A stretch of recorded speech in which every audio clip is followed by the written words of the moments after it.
I'm here to talk about my top 5 games of the year 2020. I'm not gonna drag this out, so you know what, without wasting any more time, let us begin. Also, quick note and warning, I've only included the games that I've played myself. No other, oh, this looked cool, none of that. If I played it, only then I'm gonna add it to the list. Let us begin. At number 5, ladies and gentlemen, we have Resident Evil 3 Remake. Now, at first, you might be wondering, hold on a second, that game released this year? Yes, ladies and gentlemen, that game released this year. Going back and playing as Jill Valentine, Carlos, seeing Nemesis, and all the drip that he had, and all the visuals Resident Evil 3 Remake had to offer, all the nasty doo-doo stuff, and all of the horror it brought back. Yeah, sure, the story was really short, the game itself was quite smaller for the price, but hey, I enjoyed it thoroughly. Jill Valentine's voice actor, well done. Carlos voice actor, well done. Nemesis, on the other hand, you are scary, my friend. Even after seeing him like 10,000 times, even till the last battle, I was still scared of him. That's how much scary he is. And sure, the writing might have gone into making him the scariest instead of making the story a lot more polished, but I thoroughly enjoyed the game. That's why it's in top 5. In at number 4, we have Spider-Man Miles Morales. Now, let me tell you one thing. If you don't have a PlayStation 5, I feel for you. But if one day you do get PlayStation 5, make sure to grab yourself Spider-Man Miles Morales. This game is nuts. This game is crazy. This game is nasty crazy. You play as Miles, obviously. This picks up immediately after Spider-Man original story.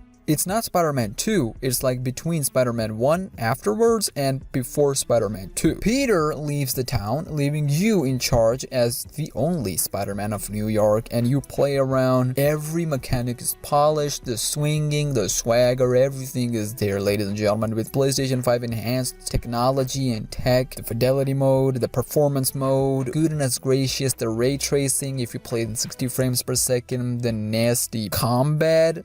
Boys, Insomniac Games knows how to make a superhero game, and they know how to do it right, which is why Spider-Man Miles Morales is my top 4. Then in at number 3, ladies and gentlemen, if there is any FPS game I would recommend to anyone, it would be Doom Eternal. This is the only game I could play 1,000 times and still not get bored of it. Immediately when you enter Doom Eternal, it starts to give you the vibes, okay, this is the kind of game I'm in, hold up, let me make myself ready. It is instant action packed, shooting demons, different kind of enemies, and that's the crazy part of it. When you're introduced to a new enemy as a boss, immediately after that boss fight, that boss becomes a normal enemy immediately after, with the same technique that you used to fight that enemy. Till the last boss battle, new enemies are being introduced to you, new weapons, but obviously shotgun, like there's nothing compared to that. Different difficulty level, ladies and gentlemen, this is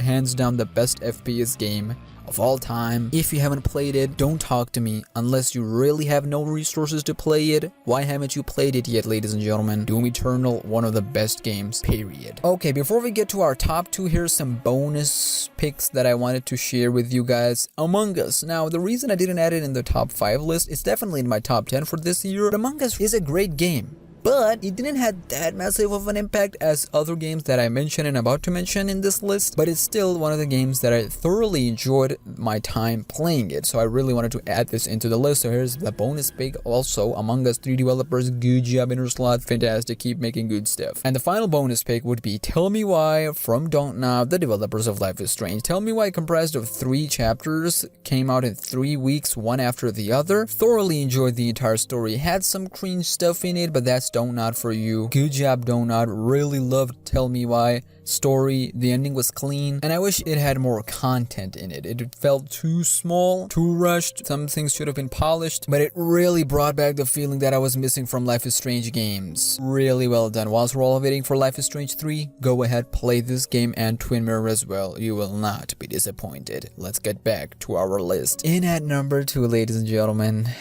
It is sad for me to say, but The Last of Us Part 2. Now you might wonder, hold up. Just a month ago you were saying Last of Us 2 is your game of the year, period. Nothing is gonna beat that. Well, that's what I thought, and you guys will get to see who number 1 is, but Last of Us 2, until December, was my game of the year. I was like, nothing is gonna come close to that. Joel, Ellie, new characters, the world that we lived in The Last of Us Part 2, the acting from Ashley, Troy, Laura, and other actors, the writing on some aspects, obviously. When the game is good, my god, it is good.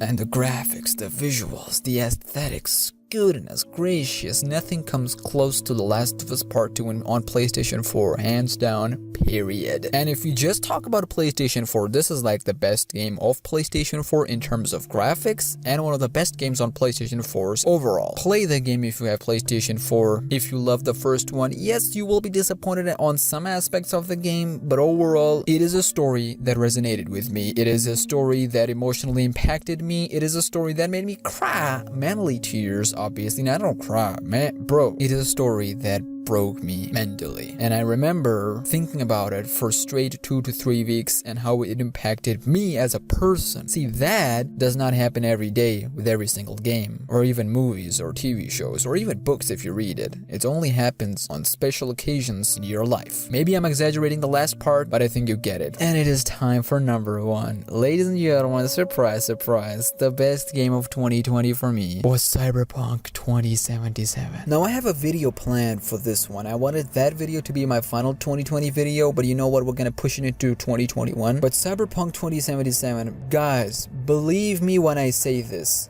Trust me when I say this. Cyberpunk 2077, underneath all the bugs and glitches, is a masterpiece, a hidden gem that once you fully get to experience it, once you get through all the bugs and glitches, ladies and gentlemen, that game is something that'll stick with you for years to come. It'll impact you emotionally. It'll tear you apart inside out. It'll make you ask questions to yourself. It'll make you feel things that you've never felt before. It'll make you experience things that you never experienced before in a video game. It'll drive you to lengths that I never thought about. It has multiple endings. I will discuss all of them in my video coming on Cyberpunk, but I just want to say one thing.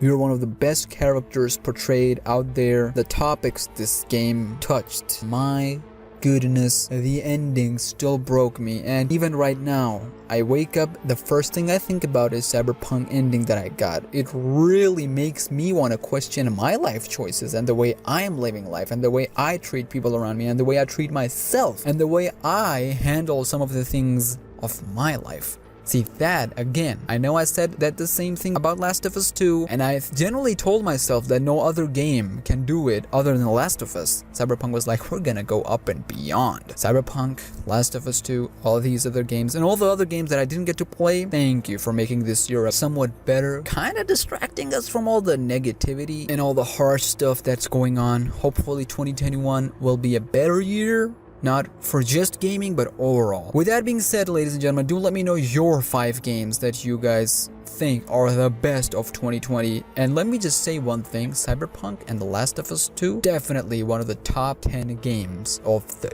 decade. Cyberpunk alone is like one of the best games of all time for me. I'm gonna leave it there before I make some people mad. Subscribe right now, help me get to 50k. The goal for the channel for 2021 is definitely 100,000 subscribers. Hopefully, another goal for 2021 is to get my Twitter account back and 1k on Instagram at @SmackNPie. Follow me on Twitter at SmackNPie1. That's my alt account, and I'll see you boys on the next video. Take care and peace.